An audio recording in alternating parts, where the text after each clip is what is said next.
Well, welcome to 104.7, and I have an extraordinary guy on the phone today, an extraordinary human being and a musician. This is Bruce Chapman from that 50s Larry band, the Teddy Boys. Now, when I grew up through the 70s and 80s, hundreds of us as young musicians looked up to the bands that were on the top of the tree at the time, and this one definitely was. I'm talking about the mighty Blue Echoes from Melbourne, and the leader, singer and the owner of the band was a guy called Phil Golotta. Now, I was very, very young, and Phil was sort of getting near the middle age, I think, at the time. But what an amazing band. They sold hundreds of thousands of records on Hammered and toured the country and played to millions of people over the life of this band. It was extraordinarily successful, and what a mentor Phil and the band was to me and all my colleagues as kids. Now, I've been at Echuca for about 10 years, and I've talked to many, many retirees from the last decade that have moved here. And every single one of them remembers Phil Golotta and the Blue Echoes.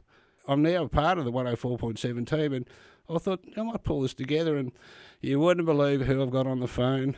This is amazing. I'm very, very honoured to introduce the man himself, Phil Golotta. How are you, mate? Yeah, terrific, mate. As a matter of fact, all along the river there, Cobram, Brugger and all those places too, every time we played there, there's all people from the western suburbs of Melbourne. Obviously, when they retire, that's a popular area that they go to, you know. Yes, they've absolutely smashed the Echuca in the last 10 years. I think 60-something% of our population retirees. They all remember you guys, Phil. We do, and we definitely do. And talk about top of the tree on the time and the day of you guys. It was just amazing watching you guys on television with Hammered and all those albums. So it's just so great to be able to talk to you after all this time. So the people want to know what you're doing, mate. So what's Phil Golotta doing now? My interest in music. I foolishly thought I was going to give away singing when the Blue Echoes finished in '83. So I thought I would help other musicians, so I formed a company called Westside Talent, which went up until last year, and started with 2 bands in my garage in Altona, and when I left in 2012, we had 2,500 bands Australia-wide. That was amazing, and the Teddy Boys were part of that act through the early 90s, because we'd have a venue big enough to hold us, and Phil would ring us, and down we go. And it was a fantastic industry what you were doing, because you'd played in every single venue in town in Melbourne, and you knew which bands to put where, and some bands might have thought they suited to play there, but you would say, no, you're not suited, you need this one, and it worked really well for you, didn't it?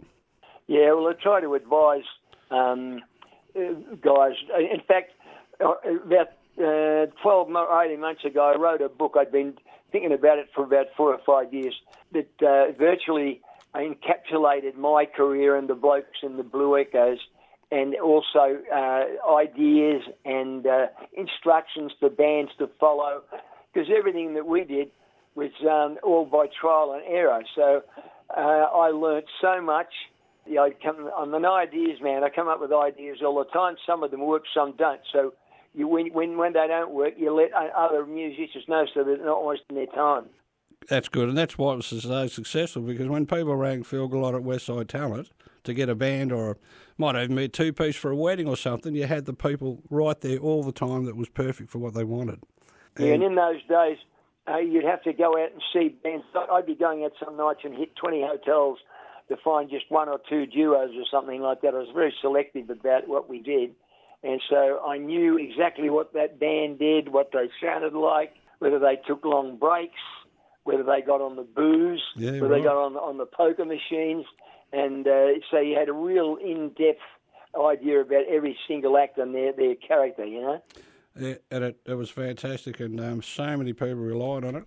Now, Phil, you went from 1962 to 1983. That's 21 years. That's an extraordinary effort. I reckon I remember it from as a kid all the way till you finished. So how did you start? How did you actually start? You're always interested in music, right? And I grew up in a town called Wonthaggi, and my mum was a good singer. I can remember her going around the house. She had a good voice. And the town was rich because coal mining was huge. And they had a magnificent theatre there, as good as any of the theatres in Melbourne. We're talking about the 1950s here, you know? Yep. After the Second World War. And it even had a part where mothers could feed their babies and watch the movies, right? And in those days, the newsreels always preceded the movie in black and white. And a face was to come on and change my life. It was Louis Armstrong. Oh. And he was this big black man with this fantastic smile and great gravelly voice. And I thought, gee, how can this guy, not long after the war, be singing in Germany to thousands of people when the Germans wouldn't even be able to speak English like they do now? Most Germans could speak English because taught in the schools, you know. Righto. And I thought... And the fact that black Americans at the time, even though I was about 9 or 10, I knew that they were segregated in their own country. They had to sit up in the back of the bus, or if they had to go and play at a gig, they had to go through the kitchen. They couldn't walk through the crowd. You know, it was unbelievable. That went right through to the 60s, isn't it? Yes, it did. Yeah. So Louis Armstrong was your role model as a kid. That's how it started. Yeah, it was my inspiration, yes. I looked at him and I said, I'm going to be a performer. And I think this is my 68th year as a professional singer. I'm sitting here, I'm gobsmacked. Can you tell the people of Echuca Moama and the world, actually, Phil, because this is live streamed right around the world, how old are you? Are we allowed to ask? I was 85 last Monday week. That is just mind-boggling. Now, he's never stopped singing. He's got 130 gigs booked for 2024. He plays all over the place to elderly things, and you'll have to tell him what you're doing, Phil, but I'm getting tired just thinking about 130 gigs. That's just amazing. Yeah, well, it fascinates me. I tried to retire in 2012. Yeah. And this is very this will be educational for a lot of people that are thinking about retiring.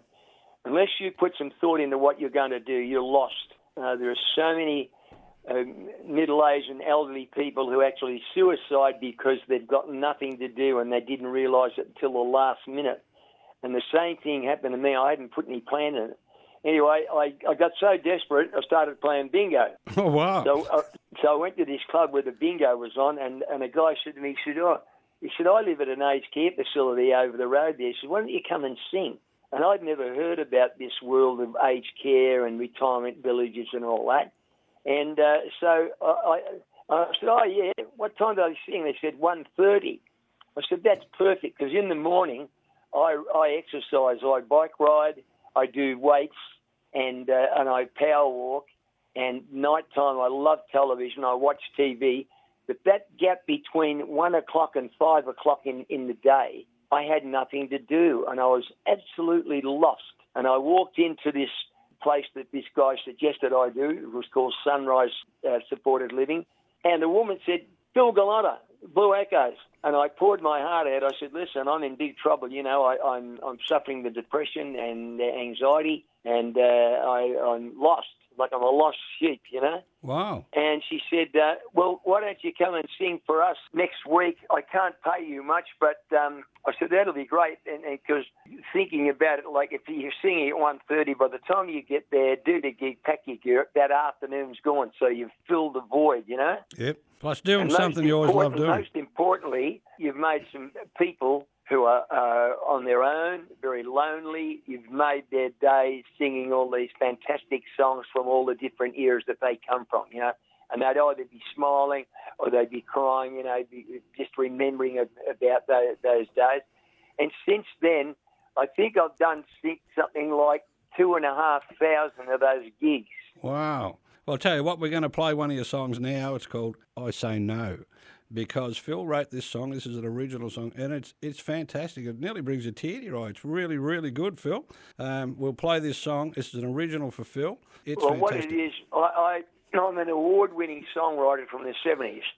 I was just luck, pure luck. I wrote a song that won the Australian Song Festival. You know, remember Brian Cadd and the keyboard player out of Axiom. Well, that was Brian Cadd, wasn't it? Yeah, Brian Cadd and Farnham. They had the one in '72 with the song "Don't You Know It's Magic." Yeah, you know the song? Great song. And so I got into the songwriting, but it was very bubble gummy and like a kid just throwing verses together. But the last few years, I've written some very good songs because they've come from personal experience. Now, this song "I Say No" came about in 2018. We lost 26 musicians and singers in Victoria. They all passed away. And I thought, what a shocking thing that is that we lose so many guys. You should be able to live forever, because when you pass away, you sadden a lot of people, and all the knowledge and everything that you had goes with you. So I decided I'm not going. Well, I'm very glad you did that, Phil, because you wouldn't be here talking to me. And that's right, and that's the whole premise of the song. Yeah, and I hope I have a cup of coffee with you on your 100th. Now, we'll play that song, and then we'll come back and keep going with the Blue Echoes. So that's fantastic. All right. Here's Phil with his own recited song called I Say No.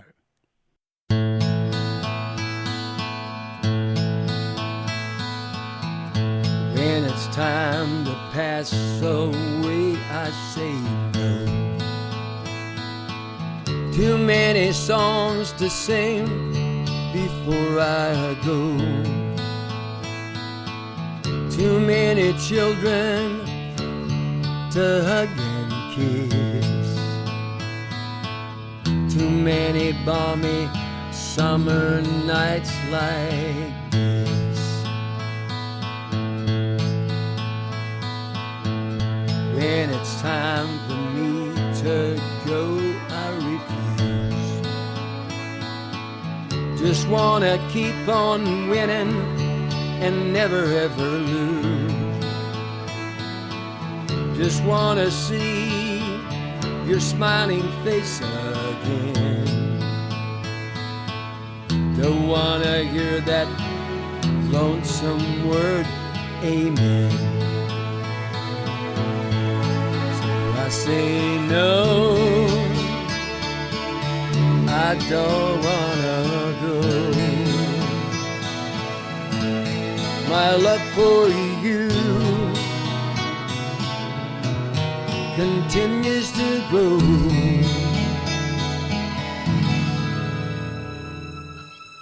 When it's time to leave this world, I say no way. Just wanna see the dawn of another day. Just wanna get to smell the roses again. Go back in time to where we remember when. So I say no, I don't wanna go.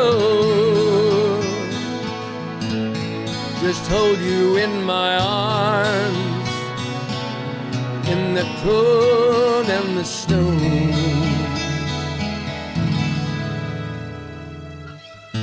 When it's time to pass away, I say no.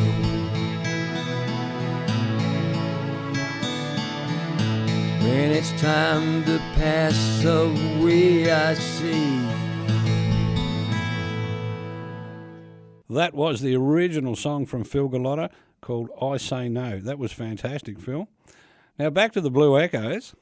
How many albums were sold on that Hammered thing? Actually, how did you get the gig first to do the Hammered? Well, it was a luck thing. We started with 2 EPs that we made on our own, which were independent, which are worth a lot of money now. And then we got signed by Image Records, and we made a terrific album, but it wasn't a success due to 2 things. Lack of the right promotion, but most importantly, it was the wrong material. We did material that me and Ray Kwan, the keyboard player, written, which were serious songs. And but the Blue Echoes were famous for being a good time rock and roll band, right? Yep. So then we got a manager called Gavin Disney who was the producer of Hey Hey It's Saturday. That's right, I remember. And Gavin. he had a lot of prospects and all that, and he got us a deal with Hammered Records, which only just started. And they were the first to advertise albums on national television.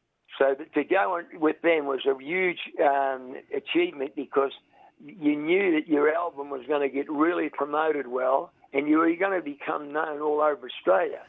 What a boost that was. And the guy that ran it came up with a brilliant idea. He said, listen, I want to bring out an album called Dancing in the Streets, which is all the well-known dance songs, so that people can have a whole album of, Let's Twist Again, The Bump, the Boogie Woogie, all these sort of things, And it was a masterstroke because, remember, in those days, the DJs played records and they played them so much they were all worn out and grooved, and out comes this new album with good production of all those songs on one album. So all the DJs in Australia started playing it, which it was something that we never took into consideration. It was just a fluke. And, of course, everywhere they played, people would come up and say, "Oh, where'd you get that album?" And they told them to.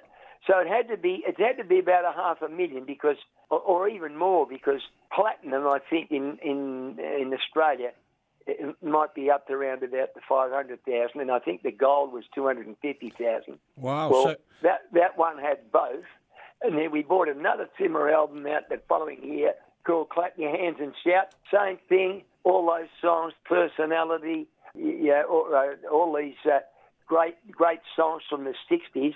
And it went through the roof as well. That's how it all happened. Now, Phil, when you've had that exposure, that's why you couldn't get into a venue wherever the Blue Echoes played, because that was such a boost to, like any band would have given their right leg to have that exposure at the time. Yeah, well, we only needed that exposure all over Australia. We didn't need any exposure in Melbourne. We had drawing capacity, which was unbelievable, which came through months and months of residencies in north, south, east and west of Melbourne at all the major hotels, so that when we bought an album out, we not only had fans in the western suburb, we'd had them in those other states. It was all planned.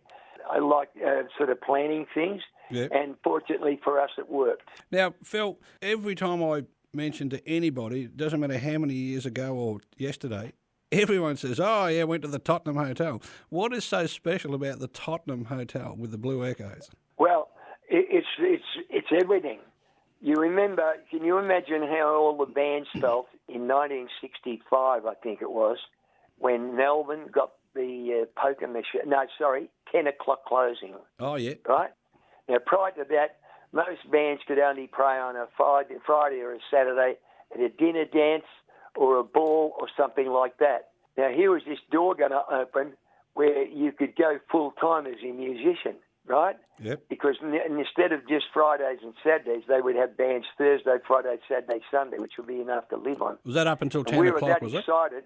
Every band in Melbourne was booked nearly 18 months ahead for the grand opening, and we were booked at a hotel in Narrabeen, and two of us left our jobs because of this. And unfortunately, that guy rang up 2 weeks before that day, which was the biggest thing ever in Victorian music, and cancelled us because he was too frightened of doing the suppers and all that for the crowd. And we were virtually in limbo for a year or two until an ad came out saying that there was a new hotel being built in the western suburbs called the Tottenham Hotel, and they wanted bands to audition for it. And we went and auditioned against 3 other bands. We got the gig there, and we were supposed to be there for 2 weeks, and we ended up being there for 5 years. Ah, well, that's where the continuity comes from, because people just go, the Tottenham. So you were there residents for 5 years, plus doing other shows on other nights. Yes. Yeah, wow. Well, that was great. Everyone remembers Jamie Redfern, the little guy from Young Talentine, with that funny voice. Yeah, lives in the western suburbs too, Jamie. Yeah. Now, you wrote that. So that's another thing that came up. You know, a lot of the things we achieved is by just belief. Never let somebody to talk you out of things, and luck. Now, how's this? What happened was that Image Music signed me also as a songwriter, and they had 4 of my songs. And after 2 years, nothing had happened. They'd never been placed anywhere. And along came the Yamaha Song Festival, right? Yep. And I joined it, and and I put one of the songs that we did was called "Hitch a Ride on a Smile," which when we play it on a dance bracket, by the second chorus, people would be singing along, and I thought, this song's good. This is a hit record, right? But nothing happened. So then, when this came up, this is a great story. This one rule that was in the competition was that the song had to be unsigned. and I had already signed it with this company, right? So I went to the company and said, excuse me, I said, can I have that song, Hitch a Ride and a Smile back? And they said, why? And I said, I think you could win the Australian Song Festival. And the bloke had a real smirk on his face, as much as, to say, you idiot, You're lucky you got it back, Phil. You got to be joking. So we got it back, right? Yeah. And, of course, we put it in the festival and we won. Gee, you were lucky that you got it back. Yeah, well, very lucky. And of course, it was a number one hit for Jamie Redfern. So I think it got about $12,000 or $14,000 in royalties, which was a lot of money back then. Yep. And the guys that gave me that song back, they got nothing because they give the song back to us.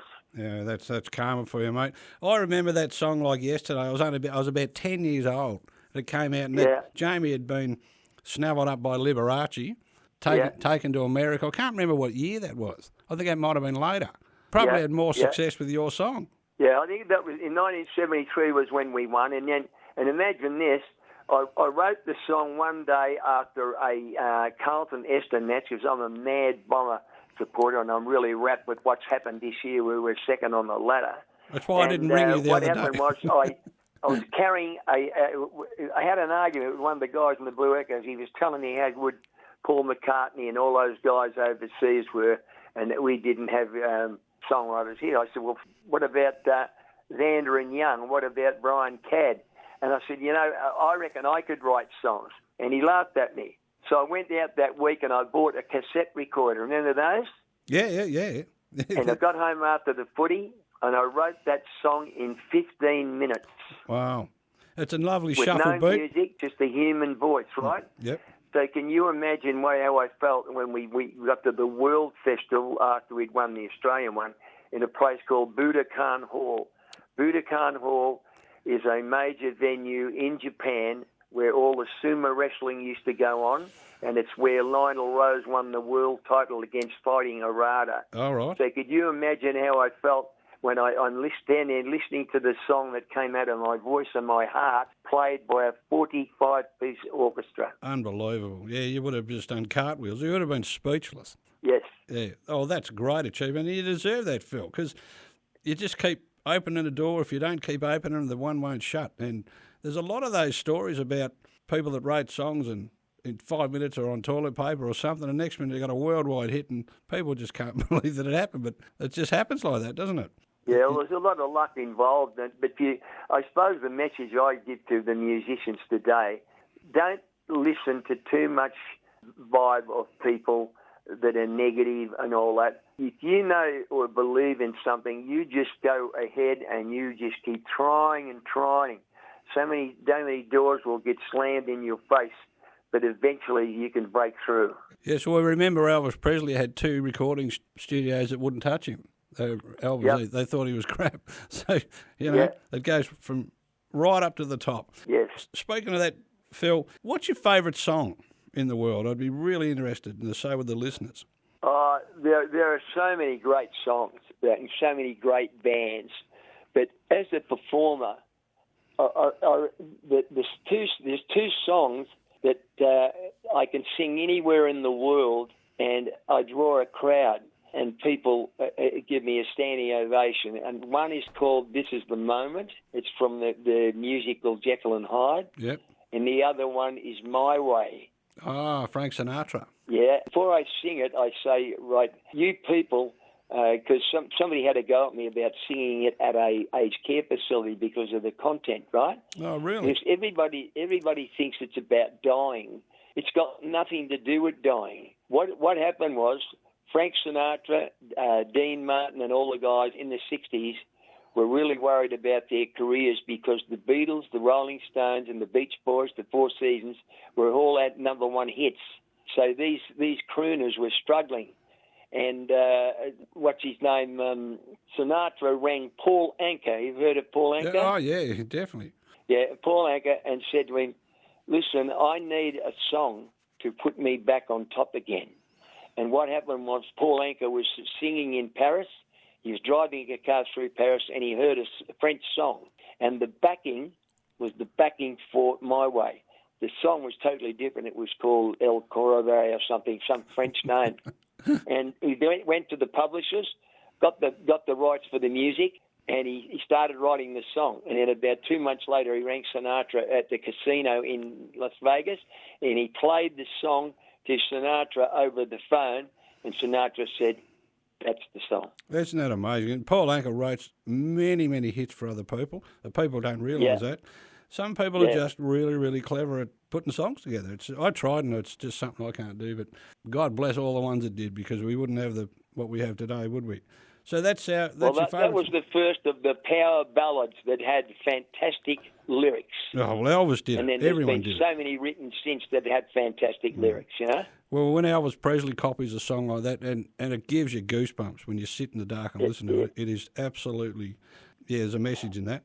And where's your favourite venue, Phil? Of all your millions of people that you've sung to and everywhere you've been, what's your favourite place? Just can never remember.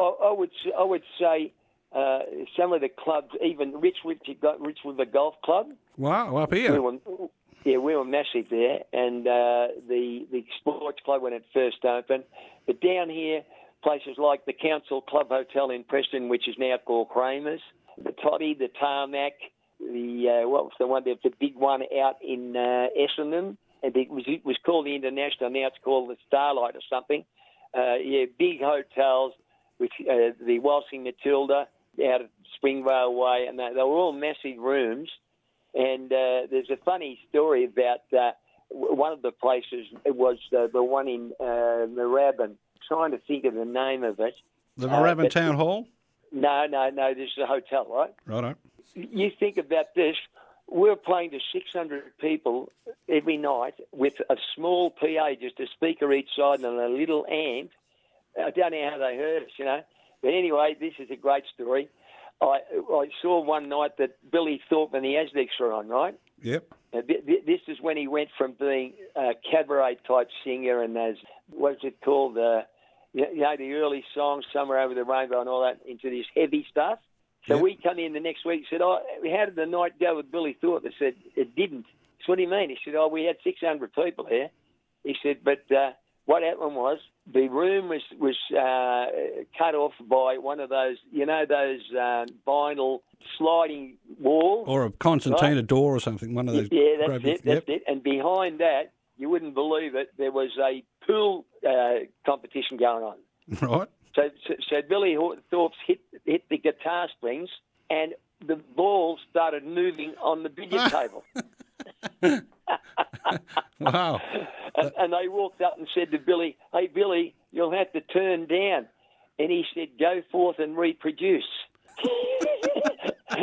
So the management pulled all the leads out, and he couldn't play there. There were riots, Oh, wow.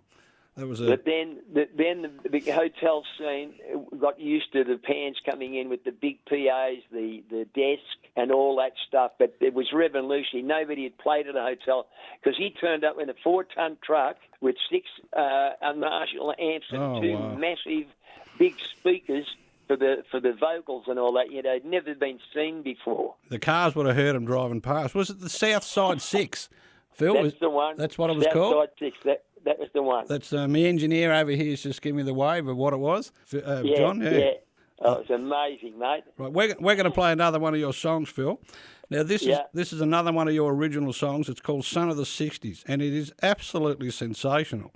Another handwritten... Well, could you imagine if that got released in America? See, the problem now is people stream. It's very hard to get a company to do things for it, but I'm working... Ken Murdoch from Taste is going to help me try to get these songs worldwide on the internet, right? Yep. And what happened was it's a song about what you remember from the 60s, right? So the bands, like the Beach Boys, etc., big things that happened, like Vietnam, the assassination of John F. Kennedy, etc.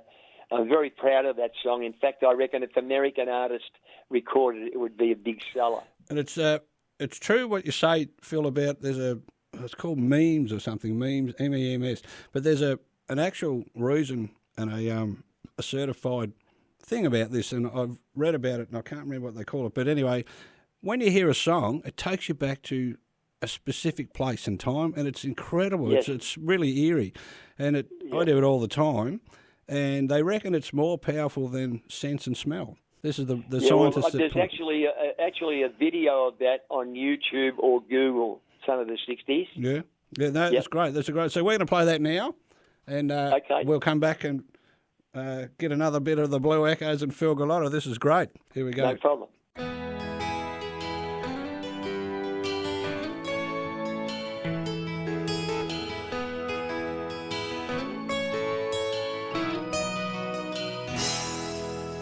I was a son of the 60s, and I loved it. I listened to the Beach Boys on the radio. And that was the time when we felt those good vibrations. And California girls were everywhere I'd go. Yes, I was a son of the 60s, and I loved it. The music of the Beatles ringing in my ears. I cried the day I heard them play Sgt. Pepper's. Bob Dylan helped me dream away the years. And if I had my time again, I'd like to go way back when the mamas and the papas were dancing in the streets. Until a place called Vietnam took me away from your arms, and I never ever thought I'd see you again. Yes, I was a son of the 60s, and I loved it. Scott McKenzie said Francisco was all the rage, and we were singing all the great hits of the Monkees. Neil Armstrong's face was there on every page. And if I had my time again, I'd like to go way back when Peter, Paul and Mary, they'd rock my soul. Until that dark and dirty day when they wasted JFK, and we never ever saw him again. Yes, I was a son of the 60s, and I loved it. I listened to the Beach Boys on the radio, and that was the time when we felt those good vibrations. The California girls were everywhere I'd go. Yes, I was a son of the 60s, a son of a gun. I was a son of the 60s.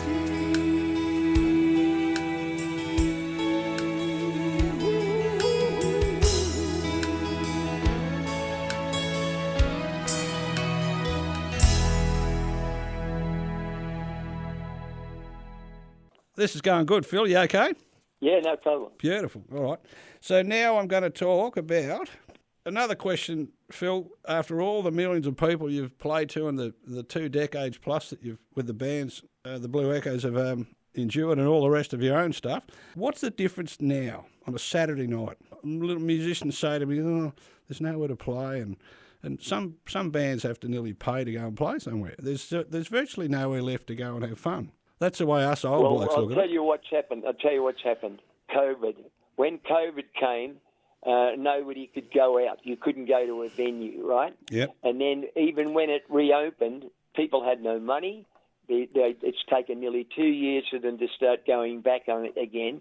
So the hotels couldn't afford to have the big acts because there weren't enough people going there. And, of course, the poker machines really took over and took up a lot of room of big rooms.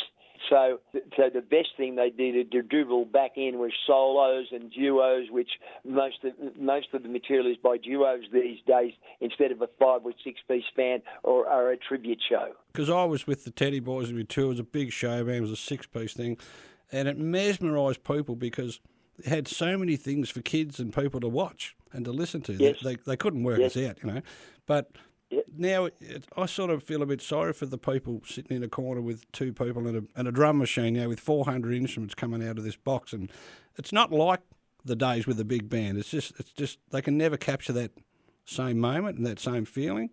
And I think that kids today and the people are a bit robbed because we always talk about the good old days, and I think they get tired of that. But I just can't think of anything better than walking into a venue, seeing 5 blokes dressed properly, singing harmonies, the real saxophone, the real drum kit, and it's mesmerising. But the kids don't see that now. Some of those big acts are starting back in again, like Baba, the Abba Tribute. They've always been successful, and we used to have Creedence Clearwater Recycle. They were brilliant. And now, in the modern era, there are people putting tribute shows like for some of the Beyonce and Kira and all that. They're taking their place. So it'll probably happen again, and they'll be going to the new audience, the younger audience from 18 to 40 or 50 instead of the old stuff, Yeah. There'll still be some old stuff that's established, but now it'll be tribute shows with people from artists from, say, the 80s, the 70s to the 2000s. Yeah, I can remember doing the club circuit from Albury round to the Richmond Henty and all over the place, and years later, the tennis centre sort of took over the big acts. And I remember talking to Pee-wee out of the Deltones the last time we caught up in Kyneton, a little place in the middle of nowhere. The Deltones came there in a little hall and they put up these stage seats and that, and it was a fantastic night. But I said to Pee-wee, how come you don't come to Ballarat anymore? Because that's where I come from. And he said, Bruce, he said, the money they charge to go to the Regent Theatre or Her Majesty is just beyond belief. And he said, and people just don't go. And so the big venues got, I don't know if they got greedy, but it was just, everything got so cost effective, where in the 70s you just go to a pub or somewhere and here's the Blue Echoes, here's Old 55, here's Half a Countdown, and all the bands that I played in they were just everywhere, and no one seemed to worry too much about that cost thing. So they go to the tennis centre now where, Farnham or whoever it is, they've got 20,000 people or 10,000 people, and that's really where all the big bands go. They don't go through the regional towns anymore. So because the hotels have gone back to two things: food and poker machines. Yeah, those things. Yeah. And entertainment is just a side thing. But this is a cycle that will get changed by these other tribute shows that are catering for whoever's 18 to 50 now. Yeah, all right. Well, that's good thought. Yeah, we'll keep an eye on that. Yeah. Now tell me, Phil, you're an absolute staunch Essendon member, supporter. You got the number 1 seat, have you, every Saturday there? No, I don't, because I don't like being in the, where they have these the corporate boxes and all that. Yeah. Because you get in there and half of them are just there for a drink and they're not even watching the footy and they're talking. They're annoying me. and when the Blue Echoes were big, I sponsored Alan Ezard and 2 other players. So and I was really sweet at that place, and the manager, all the managers decided the club, the presidents of the club wanted me. It was prestigious to have me there, And yep. I agreed once. I went up when we played a Footscray game, and they beat us by 20 goals. Oh, and wow. I said, you'll never get me in here again as long as my bum points to the ground. And how I come to sponsor, it's tied up with Essendon, was that my auntie and uncle lived in Strathmore, the station there, only about 5 minutes from Essendon Footy Club. And we were kids from the country. We were going up to staying with my auntie to go to get our teeth done at the dental hospital, right? Yep. And they all barracked for Essendon, and that's how it started. Yeah, you've got a good video, a good clip of singing with the Essendon. What do you call it there? Was it in the venue or a place? That's one of the highlights of my life. To put you in the picture, each football club in Melbourne has a very high group. They have all these different sections that raise money, but the big one up the top is still the Essendonians, and you've got the Carltonians and all that, right? And all these guys are very, very wealthy businessmen. And I was invited as a guest by one of my friends who was a wealthy businessman, right? This is one of the highlights of my life, this. 2 days before the lunch, we were playing Brisbane Lions, who unfortunately beat us on the day. 2 days before, a bloke rang up and he said, listen, I just realised who you are. You're Phil Golotta in the Blue Echoes. I said, yeah. He said, would you mind singing a song at the lunch? I said, no problem, right? So I went there. The lunch was great, and they had 3 guests. They had a girl that was a diving champion who won gold at the Olympics. They had another guy, I forget, he was an athlete of something, and me, right? Now, on the day, I used to suffer very bad from like a car thing. And when we were driving over, my son and I were driving over the Westgate Bridge, I was actually nearly hoarse. I thought, how am I going to sing, you know? Wow. But I kept drinking cold water with ice in it, right? And when it came time for me to sing, my voice was perfect. So I walked up and I hit him with this This Is the Moment song, which is the one you're talking about. Right. And the reaction was unbelievable. In fact, after the next day, I got told that I'm the only person ever, as a guest of the Essendonians, to get a standing ovation. I think I've seen that, Phil, on YouTube. You can Yeah, see, so the viewers, the listeners out and there. you can imagine how I felt too. The compere was Simon Madden, Oh, one of wow. my heroes, you know. Yeah, great Essendon And superstar. he freaked out. Yeah. Now, before we go into another song, just quickly, Phil, the listeners can see that if you YouTube that. And there's also another one. You got a standing ovation from 700 singers at an X Factor audition. Well, what year was that? Yeah, that was 2014. I 10 did years another ago. thing where I'm not easy at keeping secrets, but when I decided to do this, I was 75, right? So I didn't tell my wife, didn't tell my children, I didn't tell anybody. I didn't want any pressure on me because I knew they'd say, you're too old, give it away and all this business, you know. You're going to embarrass yourself. Yeah. And so I left home. I got there and there was 1,000 people in a queue. I was 300th in the queue. And my wife rang me. She's Scottish, you know. She said, where are you? I said, I'm in the queue auditioning for X Factor 2014. And she said 3 immortal words. Do we Get down, idiot. Oh, right. I thought it was going to be something else. I just kept it clean for radio, you know. So I get in there, and naturally they couldn't fit the 1,000 in there, but each time there was 600 in the room. These are all singers from all types of genres, right? Yeah. And I Young, sit old, down, everything. and I'm the oldest person by about 50 years. They're all 18 to 25. And I thought, maybe I've been silly here. Maybe I should go home. Yeah. And a miracle happened. They decided to have 6 singers up to sing on their own, a cappella, that's with no music, no nothing, just to pass the time. And a couple of them got up and I was singing a couple of songs from the 60s. And I thought, I'm a chance here. So what I did, I got up and sang This Is the Moment, you know. Yeah. And I walked out in front of the crowd and there was about 30 beautiful young girl singers at the front, all giggling and looking embarrassed that an old bloke was going to get up and sing, you know. And I said, listen, I've got 2 things going for me. I've got a voice. You know what else I've got? I've got the same passion and desire that every single one of you have, you know. I started to sing the song. At the end of the song, there was a split-second silence, and then I received the greatest applause I've ever experienced in my entire career. It was so loud that the collar on my shirt, I had a cotton shirt, was vibrating, and I was in tears.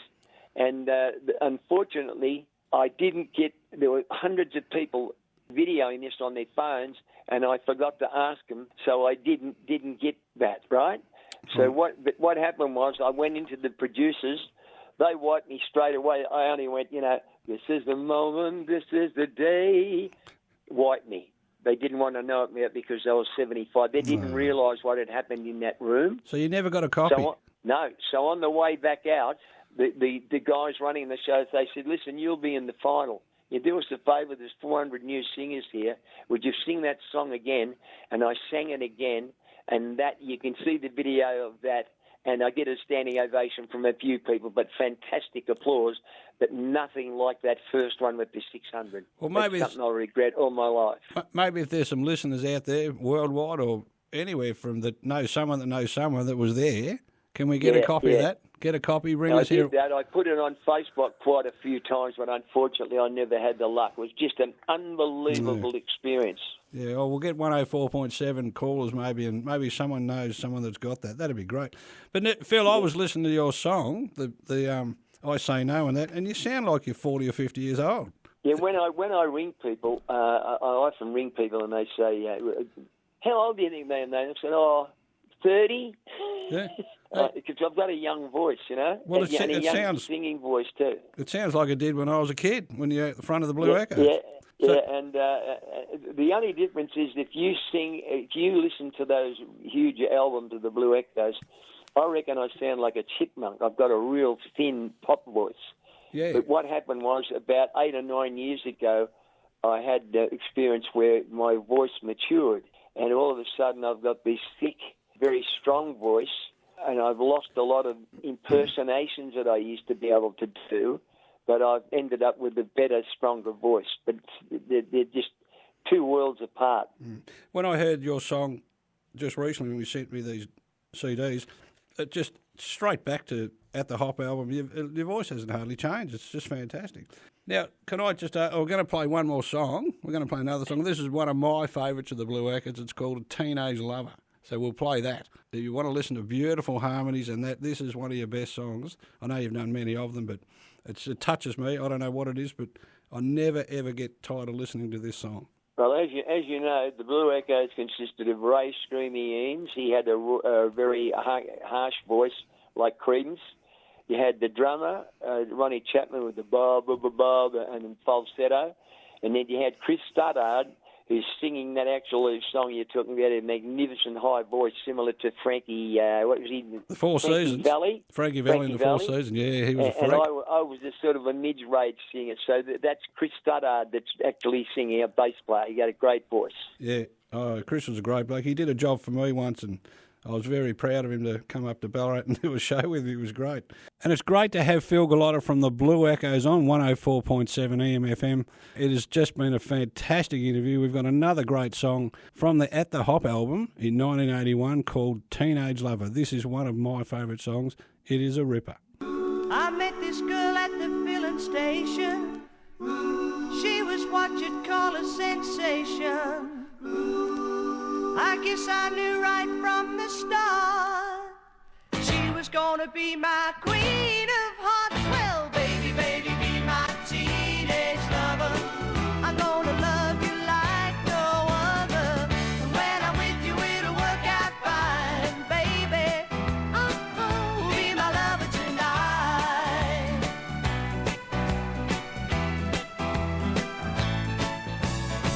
She looked at me with a smile in her eyes. That's when the other fellas realized she cuddled up ever so near, and then she whispered right in my ear, baby, baby, be my teenage lover. I'm gonna love you like no other. When I'm with you, it'll work out fine, baby. Oh, be my lover tonight.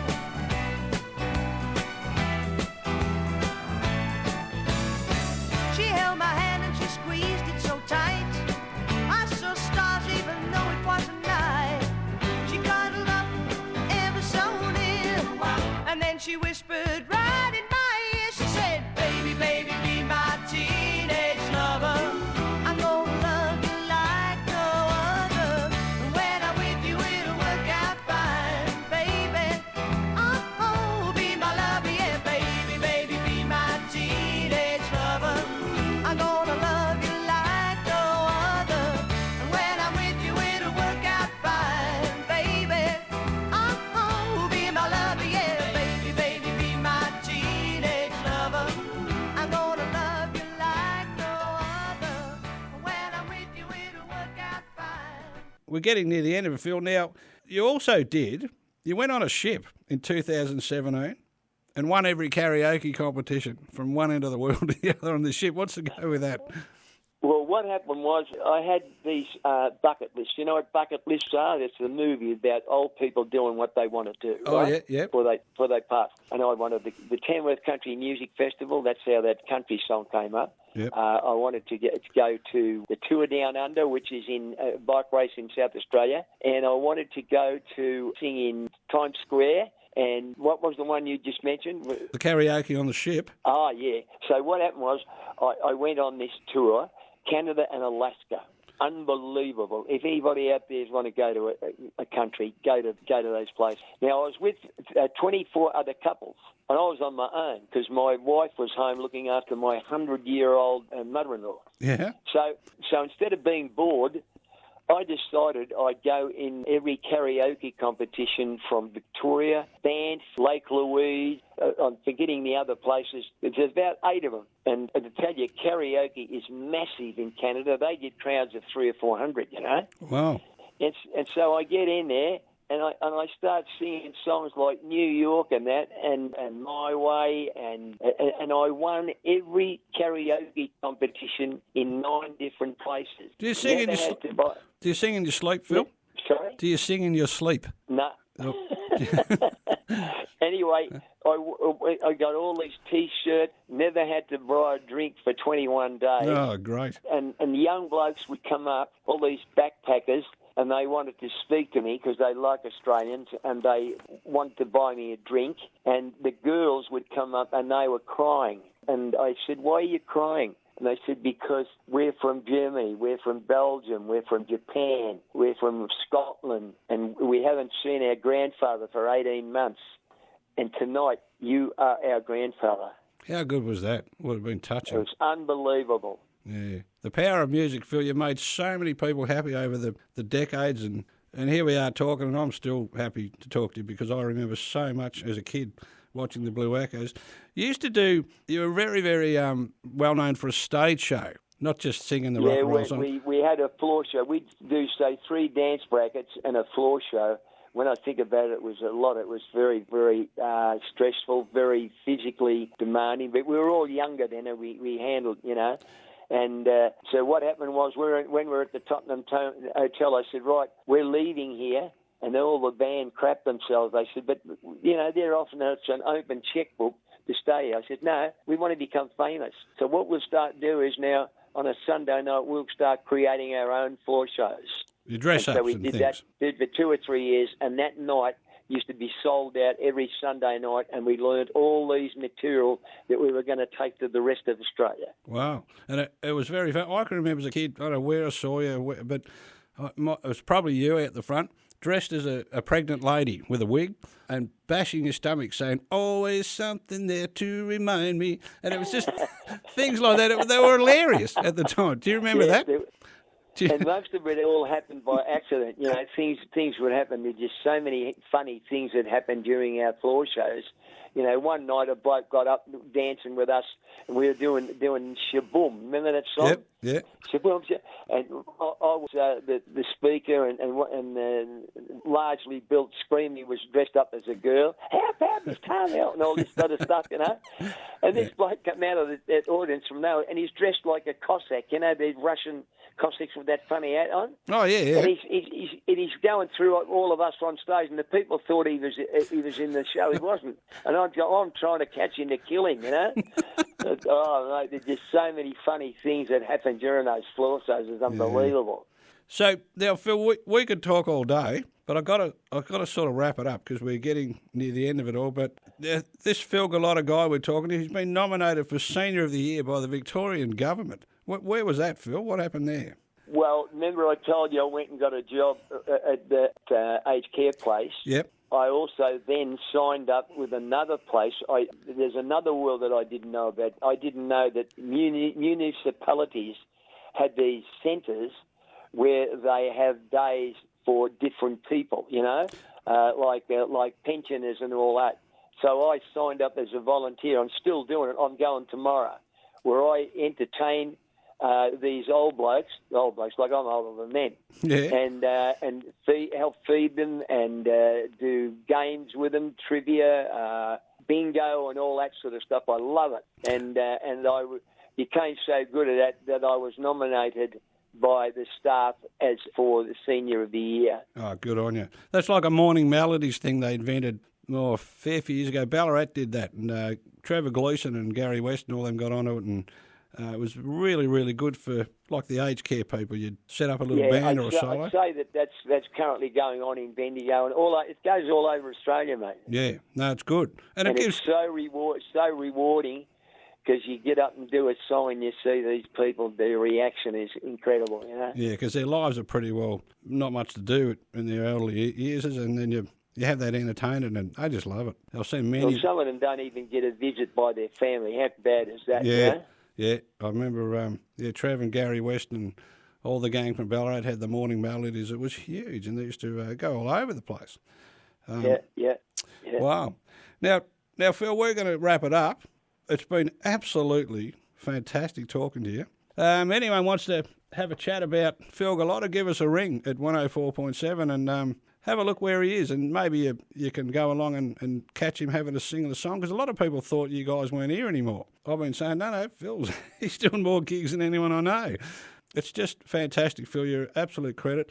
A non-drinking, non-smoking human being that's just, you're going to live to 150. It's fantastic. I was a drinker and a smoker initially in my career, but I found that it affected my throat. And because singing is my number one thing, I gave up those things so I could still retain the quality in my voice. Oh, how old would you feel when you stopped the cigs? It was 1982. Righto. Right, and the booze I cut back all the time. I sang I would only have a 1 or 2 drinks on a night I wasn't working, and that had to be 48 hours before I sang. Righto, no, you've done well, and that's good. And one question I was going to ask you about, now, when I was a kid playing for a decade in cabaret bands as a drummer, I'd go home as a kid and my mum would stand my clothes up in the corner because of the smoke. It was just absolutely reeking through my clothes. So did you ever worry about passive smoking yourself as you got older? No, we didn't really know then. I used to go home and my hair would just stink of smoke. It was just shocking, wasn't it? And when we only realised really in the 80s that smoking was really bad for you. Well, but the passive smoking is just as bad, because I can remember as a kid trying to find the front door of the pubs and the venues, you couldn't see them because you couldn't see through the smoke. I'll tell you how long ago it was when I gave up cigarettes, and all the people died when they hear this.